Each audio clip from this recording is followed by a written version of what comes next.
Haleluya, shalom semua, puji Tuhan, selamat kembali kepada channel ini, Mencari Wajah Yesus Ministry. Dan saya Pastor Daniel Nijar, amat senang untuk membawa firman Tuhan kepada kalian. Selamat datang kepada perkongsian kali ini yang bersempena Paskah. Memandangkan minggu depan adalah hari Paskah, ini adalah perkongsian pra-Paskah. Supaya kita lebih meneliti lagi apakah kejadian di sebalik Paskah, dan supaya kita bukan setakat merayakan demi merayakan, tetapi hidup dalam realiti Paskah tersebut. Haleluya. Puji Tuhan yang dikasih dalam Tuhan, juga kita telah masuk dalam bulan Nisan, yaitu bulan Alkitabiah. Haleluya. Mulai 14 Maret sampai ke 12 April kita berada dalam bulan Nisan. Dan maksud Nisan adalah untuk berkembang. So inilah waktunya menurut firman Tuhan, ini adalah waktunya untuk kita berkembang. Dan seperti mana kita tahu, untuk satu tumbuhan ataupun bunga untuk berkembang, ia perlu melalui proses pencantasan. Bukan setakat supaya ia boleh berkembang, tetapi supaya ia memastikan ia berkembang pada waktu yang lama. Oleh itu yang dikasih dalam Tuhan, kita bukan setakat ingin berkembang, tapi berkembang dan kekal berkembang. Amin. Nah, inilah waktunya yang dikasih dalam Tuhan. Marilah kita merenungkan firman Tuhan. Kita lebih memahami apakah kuasa di sebalik Paskah tersebut. Haleluya. Yang dikasih dalam Tuhan, marilah kita pergi kepada Yohanes 15 ayat 1 sampai 2. Haleluya. Aku ini pokok anggur yang benar dan Bapakku peladang anggur. Dia mengerat setiap rantingku yang tidak berbuah dan mencantas setiap rantingku yang berbuah supaya berbuah lebih lebat lagi. Yang dikasih dalam Tuhan, proses pencantasan di dalam hidup seorang Kristen yang sehat tidak boleh dielakkan. Yang dikasih dalam Tuhan, sekali lagi saya ingin ingatkan kepada kita, kita tidak perlu takut kehilangan demi Tuhan. Janganlah takut proses pencantasan tersebut. Haleluya. Ada segelintir perkara dalam hidup kita yang perlu dicantas supaya kita dapat berbuah dan berkembang dan kekal berbuah dan berkembang dalam hidup kita sebagai anak-anak Tuhan. Haleluya. Yang dikasihi dalam Tuhan. Ya, pencantasan adalah rencana Tuhan bagi engkau dan saya. Haleluya. Mari kita pergi kepada firman Tuhan yang selanjutnya. Di dalam Markus 10 ayat 29 sampai 30, jawab Yesus, aku berkata kepadamu, sesungguhnya setiap orang yang karena aku dan karena Injil meninggalkan rumahnya, saudaranya laki-laki atau saudaranya perempuan, ibunya atau bapaknya, anak-anaknya atau ladangnya. Orang itu sekarang pada masa ini juga akan menerima kembali 100 kali lipat. Rumah, saudara laki-laki, saudara perempuan, ibu, anak, dan ladang. Sekalipun disertai berbagai penganiayaan. Dan pada zaman yang akan datang, ia akan menerima hidup yang kekal. Jadi apakah maksudnya, apakah hasilnya, apakah matlamatnya proses pencantasan tersebut? Satu, kita perlu ingatkan, ia adalah bermatlamatkan untuk memberkati kita secara 100 kali lipat. Apabila Tuhan mencabarkan kita untuk mencantaskan segelintir perkara dalam hidup kita, matlamatnya adalah untuk memberkati kita. Haleluya. Yang dikasih dalam Tuhan, kita perlu mengutamakan Tuhan. Haleluya. Apabila Tuhan berseru kepada kita, mencabarkan kita memilih Tuhan ataupun marilah kita memilih untuk mencantaskan diri daripada apa yang tidak berkenan dengan Tuhan, supaya kita dapat bersatu dengan Tuhan dan hidup dalam potensi kita yang sepenuhnya, berkat Tuhan yang berkelimpahan. Haleluya. Yang dikasih dalam Tuhan, kita boleh mempelajari daripada kehidupan Abram. Bagaimana hidupnya menjadi Abraham. Maksud Abram adalah bapa yang ditinggikan. Abraham pula maksudnya adalah bapa bangsa-bangsa. Yang dikasih dalam Tuhan, marilah kita mencantaskan segala ego, segala keangkuhan, segala sifat meninggikan diri, supaya kita mampu menjadi berkat, bukan setakat untuk diri sendiri, tetapi kepada ramai di sekitar kita, di sekeliling kita. Haleluya. Mari kita pergi untuk pelajari beberapa nilai dalam kehidupan Abram. Ya, haleluya. Mari kita pergi kepada Kejadian 12 ayat 1. Berfirmanlah Yahweh kepada Abram, pergilah dari negerimu dan dari sanak saudaramu dan dari rumah bapamu ini ke negeri yang akan kutunjukkan kepadamu. Yang dikasih dalam Tuhan. Di sini kita boleh lihat proses pencantasan terjadi dalam hidup Abram. Di mana Tuhan mencabarkan Abram untuk keluar daripada zon selesa, daripada kampung halamannya. Untuk menuju kepada tanah perjanjian Tuhan. Visi yang lebih lebar, lebih luas, lebih besar lagi. Panggilan Tuhan yang cukup dahsyat, yang mengherankan. Supaya kita bukan setakat hidup di dalam berkat Tuhan, tetapi diberkati menjadi berkat. Yang dikasih dalam Tuhan, yang pertama Tuhan mencabar kita, haleluya. Bukan setakat merayakan Paskah sekali setahun, berkali-kali tanpa pemahaman, tanpa ketaatan. Saya percaya lebih daripada satu perayaan, Tuhan berseru kepada umatnya untuk hidup dalam reality, dalam kenyataan Paskah tersebut. Haleluya. Marilah kita keluar daripada zon selesa kita, keluar dan menjangkau Tuhan. Haleluya. Karena Tuhan adanya visi yang lebih besar daripada kesulitan sekarang. Ya, Tuhan adanya potensi yang lebih besar. Haleluya, supaya hidup engkau dan saya mampu menjadi berkat. Percayalah. Yang dikasih dalam Tuhan. Ayat yang seterusnya, Kejadian 13 ayat 9. Bukankah seluruh negeri ini terbuka untuk engkau? Ini adalah situasi Abram dan Lot anak buahnya. Apabila mereka mulai berkelimpahan, ya, mulai beramai dalam segala sesuatu yang mereka punya, terjadinya pergelutan, terjadinya pergaduhan di kalangan mereka. Kita baca ayat 9. Bukankah seluruh negeri ini terbuka untuk engkau? Baiklah pisahkan dirimu daripadaku, jika engkau ke kiri maka aku ke kanan, jika engkau ke kanan maka aku ke kiri. Sebab itu Lot memilih baginya seluruh lembah Yordan itu, lalu ia berangkat ke sebelah timur dan mereka berpisah. Yang dikasih dalam Tuhan, apabila kita mulai mengejar Tuhan, sekali lagi kita perlu melalui proses pencantasan. Tuhan mau kita pilih, kita mau terus hidup di kalangan sanak saudara, ataupun kita pilih untuk keluar, untuk mengejar Yesus. Yang dikasih dalam Tuhan, sekali lagi kita perlu mengasihi Yesus lebih daripada semua ahli keluarga. Kita perlu mengutamakan panggilan dalam Tuhan melebihi keluarga, malah keluarga kita sendiri.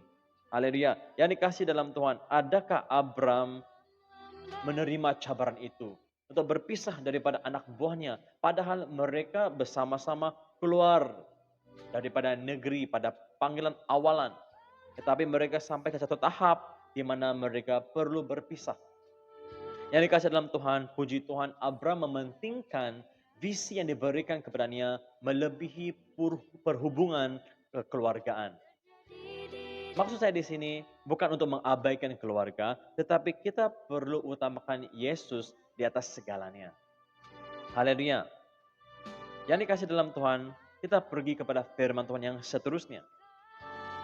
Akhirnya kita tahu latar belakang ceritanya, akhirnya Abram diberikan janji bahwa dia akan ada anak dengan Sarah, anaknya pada usia yang lanjut. Dan mukjizat itu terjadi, dan anak tersebut namanya adalah Ishak. Kita pergi ke Kejadian 22 ayat 1-2.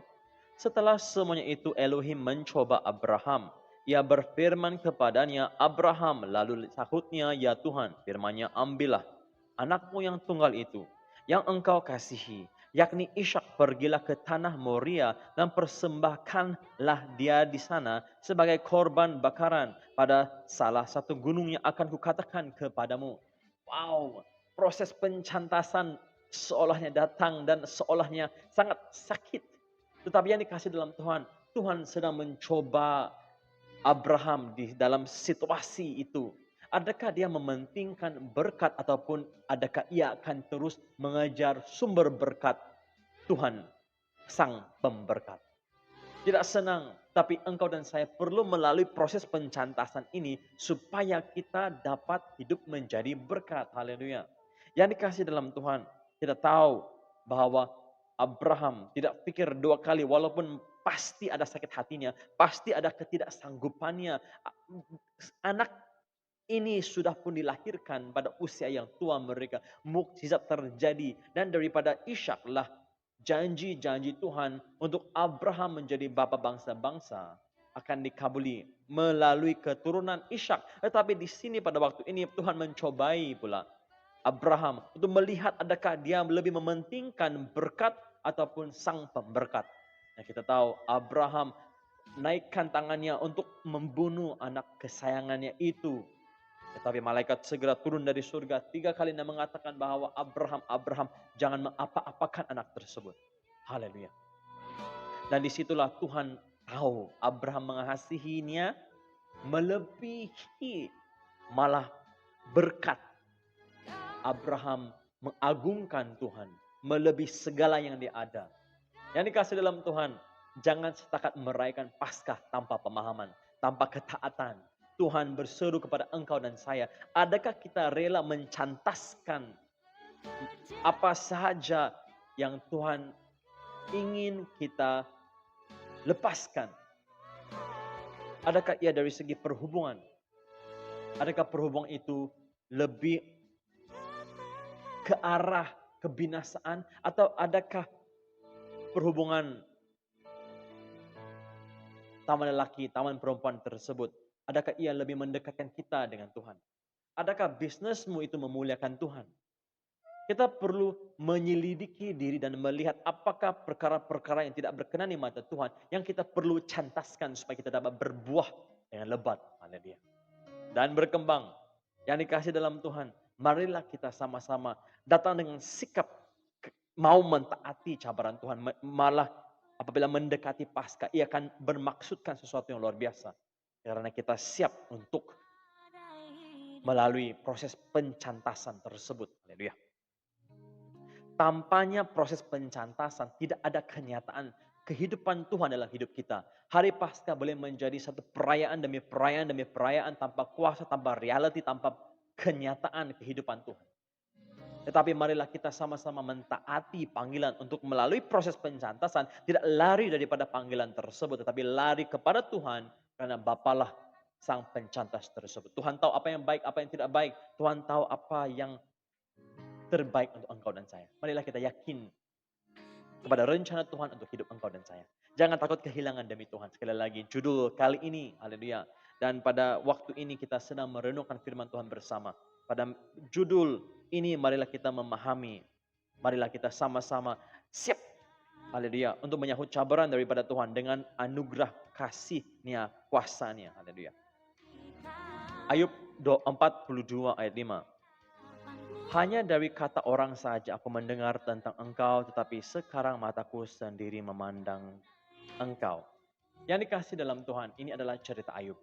Sebelum proses pencantasan, sebelum Ayub kehilangan segala sesuatu, maksudnya di sini, walaupun hidup dalam pemberkatan Tuhan, ini adalah kesaksian daripada Ayub sendiri. Bahwa selama waktu itu, Ayub hanya mengenal Tuhan daripada kata orang saja, tapi bukannya secara pribadi. Bayangkan, ramai kita anak-anak Tuhan mengalami berkat Tuhan, tetapi asalkan belum lagi melalui proses pencantasan tersebut, kita belum lagi mengenal Tuhan secara nyata. Ayub 42 ayat 10. Lalu Tuhan memulihkan keadaan Ayub setelah ia meminta doa untuk sahabat-sahabatnya, dan Tuhan memberikan kepada Ayub 2 kali lipat dari segala kepunyaannya dahulu. Jikalau pada waktu ini hubunganmu dengan pacaranmu tidak memuliakan Tuhan, tidak mendekatkan diri kepada Tuhan, ia harus dicantas. Kita perlu melepaskannya demi kemuliaan Tuhan Yesus, supaya Tuhan mampu membawa pasangan hidup seorang suami, seorang istri yang ketuhanan yang akan membawa kita, memimpin kita untuk memikul salib Kristus, memuliakan Yesus. Haleluya. Beserta dengan anak-anak kita bersama. Jikalau ia adalah bisnis, jikalau ia lebih mendorong kita kepada keduniawian, kepada najis-najis dosa, pencemaran duniawi, kita perlu melepaskannya supaya Tuhan mampu memberkati kita dengan bisnis perniagaan yang halal, yang memuliakan nama Yesus, yang mendekatkan diri kita kepada Tuhan dan bukan menjauhkan kita daripada Tuhan. Lihat di sini apabila Ayub kehilangan segala sesuatu, segala yang dia kasihi, kekayaan, keluarga, anak, sanak saudaranya yang dikasih dalam Tuhan. Pada waktu itulah Ayub diberkati Tuhan apa? Lebih daripada hidupnya yang dahulu. Menurut firman Tuhan. Bukan setakat diberkati dari segi ekonomi, tetapi ayat 13 ia juga mendapat kembali 7 orang anak laki-laki dan 3 orang anak perempuan. Apa yang dikehilangan Tuhan memberkati 2 lipat kali ganda. Jangan takut kehilangan demi Tuhan. Jangan takut proses pencantasan. Karena ia bukannya untuk merugikan, ia adalah untuk memberkati. Yang dikasih dalam Tuhan, hari Paskah mendekati. Yesus mati di kayu salib pada hari Paskah, haleluya. 2 Korintus bab 8 ayat 9, IMB. Sebab kamu mengetahui anugerah Tuhan kita Yesus Kristus, bahwa meskipun dia kaya, namun karena kamu dia menjadi miskin. Supaya melalui kemiskinannya kamu dapat menjadi kaya. Yang dikasih dalam Tuhan di atas kayu salib tersebut, Yesus rela melalui proses pencantasan. Bukan karena ada apa yang tidak berkenan di dalam hidupnya di hadapan mata Allah Bapa. Tetapi yang dikasih dalam Tuhan. Yesus melalui proses pencantasan supaya engkau dan saya boleh diberkati. Dan untuk terus hidup dalam pemberkatan Tuhan tersebut, kekayaan ilahi tersebut, engkau dan saya juga ada peranan di mana kita juga perlu ikut teladan Yesus yang telah melalui proses pencantasan supaya engkau dan saya diberkati. Kita juga perlu melalui proses pencantasan. Apakah pencantasan tersebut? Salib. Kita perlu pikul salib Kristus. Kita perlu mematikan kedagingan kita. Kita perlu melepaskan apa yang keduniawian, apa yang kedagingan. Kita perlu let go and let God take over. Haleluya, yang dikasih dalam Tuhan. Lukas 9, 24, 25. Karena barang siapa mau menyelamatkan nyawanya, ia akan kehilangan nyawanya. Jikalau kita enggan meresponi, enggan melalui pencantasan tersebut, kita kehilangan yang dikasih dalam Tuhan. Dan ramai telah melalui kerugian demi kerugian, kerugian ilahi, kerugian kesehatan, kehilangan berkat-berkat ilahi. Hanya karena mereka enggan memikul salib Kristus yang sebenarnya memperkayakan engkau dan saya. Supaya kita boleh menjadi berkat. Karena barang siapa mau menyelamatkan nyawanya, ia akan kehilangan nyawanya. Tetapi barang siapa kehilangan nyawanya karena aku, ia akan menyelamatkannya. Apa gunanya seseorang memperoleh seluruh dunia, tetapi ia membinasakan atau merugikan dirinya sendiri. Yang dikasih dalam Tuhan. Marilah kita tidak lagi takut untuk kehilangan demi Tuhan. Karena Tuhan, apa sahaja yang kita kehilangan demi Tuhan, Tuhan pasti memberkati 100 lipat kali ganda menurut firman Tuhan. Yang dikasih dalam Tuhan, marilah kita terus memberi diri. Bukan setakat merayakan Paskah, tapi hidupkan Paskah tersebut seumur hidup kita. Pikul salib Kristus. Haleluya. Ikut Yesus Kristus. Dan kita akan diberkati menjadi berkat. Yang dikasih dalam Tuhan, saya berdoa mata rohani kita terbuka untuk melihat hal-hal yang rohani. Supaya kita hidup di bumi seperti di surga. Supaya kita diberkati menjadi berkat. Supaya kita mendekatkan diri dengan Tuhan. Dan tidak menyanyiakan pekerjaan Kristus. Pengorbanan agungnya di kayu salib. Demi engkau dan saya. Tidak lagi hidup miskin dalam Tuhan. Tapi kaya. Supaya kita mampu menjadi berkat di akhir zaman ini. Di mana dunia sangat perlu anak-anak Tuhan. Untuk bangkit, untuk dinyatakan. Apabila kita melalui proses pencantasan tersebut. Apabila memikul salib Kristus. Pastinya dunia akan melihat anak-anak terang bangkit. Pastinya dunia akan melihat anak-anak Tuhan, haleluya, memanifestasikan kehidupan Yesus Kristus. Haleluya. Mari kita berdoa. Bapa di surga, terima kasih sekali lagi tahun ini kita dapat merayakan hari Paskah. Kami berdoa Tuhan agar umat-Mu tidak lagi enggan untuk kehilangan demi Tuhan. Takut kehilangan. Tidak lagi Tuhan mengelakkan proses pencantasan, tidak lagi mengelakkan panggilan mengangkat salib, menyangkal kedagingan. Tetapi Tuhan, kami mau mengikuti Engkau. Kami mau mengasihi Engkau di atas segala sesuatu. Bapa di surga, kami rela untuk kehilangan hidup kedagingan supaya kami dapat hidup dalam kuasa kebangkitan-Mu mengenali Engkau supaya adanya kenyataan kuasa salib Kristus dalam hidup umat-Mu. Haleluya. Terima kasih Tuhan. Bapa di surga, ambil alih hidup kami. Biarlah hidup kami diberkati menjadi berkat. Segala kemuliaan kepada Engkau, Tuhan. Dalam nama Yesus kami percaya katakan bersama. Amin.